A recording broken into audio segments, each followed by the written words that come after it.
Bab 10 Matematik Pengguna Pengurusan Keuangan.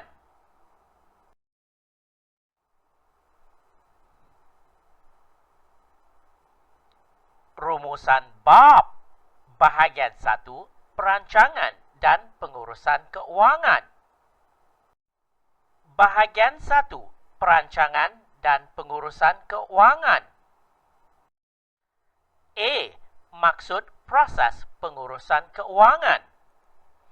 Pengurusan keuangan merupakan suatu proses yang melibatkan pengurusan wang daripada pelbagai sumber seperti simpanan, perbelanjaan, perlindungan dan juga pelaburan. Secara amnya, terdapat 5 aspek pengurusan keuangan. Pertama, menetapkan matlamat keuangan. Kedua, menilai kedudukan keuangan. Ketiga, mewujudkan pelan keuangan. Keempat, melaksanakan pelan keuangan. Kelima, mengkaji semula dan menyemak kemajuan. Menetapkan matlamat keuangan bermakna kita harus meletakkan satu penanda aras atau petunjuk prestasi utama KPI dalam pengurusan keuangan sama ada bagi sebuah entiti perniagaan ataupun peribadi. A. Menetapkan sasaran perolehan untuk jangka pendek dan jangka panjang. B. Mengoptimumkan kedudukan keuangan untuk memperolehi pulangan berbentuk faedah bank. C. Minimumkan kos operasi bagi meningkatkan keuntungan bersih. D. Perancangan keuangan yang diintegrasikan dengan pelbagai peluang bagi menerokai hasil pendapatan baru melalui inovasi dan penggunaan teknologi. E. Matlamat keuangan yang berkonsepkan SMART, yakni specific, khusus, measurable, boleh ukur, attainable, boleh dicapai, realistic, bersifat realistik, dan time-bound, tempoh masa. Contoh 1. Encik Johan kini berusia 35 tahun dan sedang bekerja dengan majikan. Dia berazam ketika usianya 40 tahun nanti harus menjadi seorang usahawan.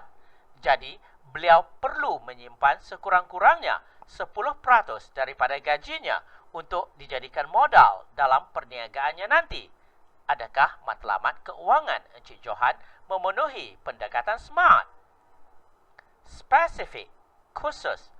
Encik Johan mempunyai matlamat khusus menjadi usahawan dan menetapkan umur 40 tahun harus tercapai hasratnya. Measurable, boleh ukur. Encik Johan telah menganggarkan berapa banyakkah wang simpanannya nanti ketika dia berusia 40 tahun. Attainable, boleh dicapai dengan meletakkan matlamat 5 tahun dan simpanan 10% sebulan daripada gajinya. Encik Johan yakin boleh dicapai. Realistik, bersifat realistik dengan membuat tabungan 10% daripada gajinya setiap bulan dan adalah realistik dalam masa 5 tahun akan datang. Tentunya terdapat kenaikan gaji tahunan yang boleh meningkatkan simpanannya. Time-bound, tempoh masa. Encik Johan tentunya mendisiplinkan diri dengan melihat kepada tempoh masa yang telah ditetapkannya sendiri bagi mencapai simpanan yang dikehendaki. Berdasarkan pelan keuangan dan komitmen Encik Johan, matlamat keuangan beliau memenuhi pendekatan SMART. Menilai kedudukan keuangan. Bagi sebuah syarikat perniagaan, modal dan keuntungan adalah keutamaan untuk berkembang. Memahami pasaran tentang kos operasi, kos bahan mentah, kos guna tenaga dan lain-lain yang berkaitan dengannya adalah kunci utama dalam menilai kedudukan keuangan. Sentiasa melihat kedudukan pinjaman bank, liability, wang tunai. Bagi pengurusan keuangan pribadi, harus melihat kepada kemampuan liability untuk membayar pinjaman bank, hutang kad kredit, perbelanjaan harian serta pembayaran utility seperti bil elektrik, bil telefon, sewa rumah dan sebagainya. Mengukur sejauh mana kita boleh berbelanja di samping membuat simpanan untuk jangka pendek dan jangka panjang. Mewujudkan pelan keuangan. Pelan keuangan meliputi dua komponen utama, iaitu sumber pendapatan dan perbelanjaan. Pendapatan, perbelanjaan. Pendapatan terdapat dua bahagian, iaitu pendapatan aktif dan pendapatan pasif. Bagi pendapatan aktif, terdapat gaji, commission, allowance, sumber keuangan yang lain. Pendapatan pasif pula seperti sewaan aset, faedah simpanan, dividen.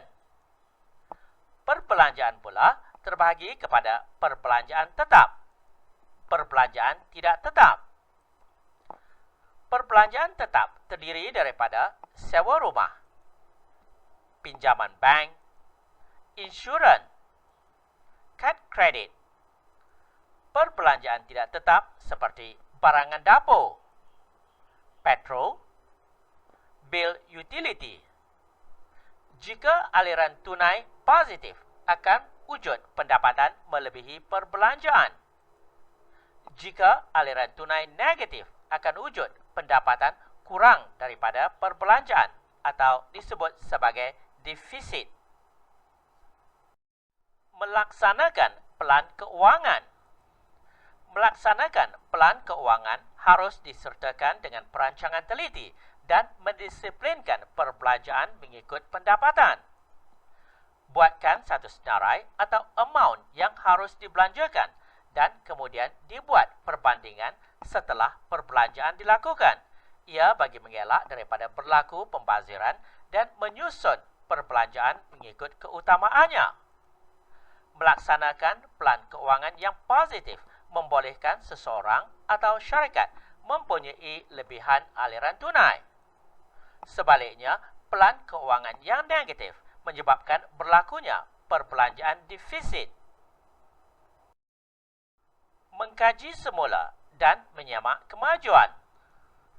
Bagi sebuah syarikat, mengkaji dan menyemak pengurusan keuangan adalah perkara pokok kerana persekitaran semasa membuat unjuran perbelanjaan dan keuntungan biasanya tidak sama dengan yang sesudahnya. Setengahnya disebabkan oleh faktor-faktor dalaman atau luaran yang sukar dijangka, maka kajian dan semakan adalah perlu bagi membetulkannya. Melalui laporan keuangan bulanan dan tahunan bagi sesebuah syarikat, ia boleh dijadikan panduan sama ada sesuatu prospek perniagaan itu harus diteruskan, dihentikan atau ditambah baik.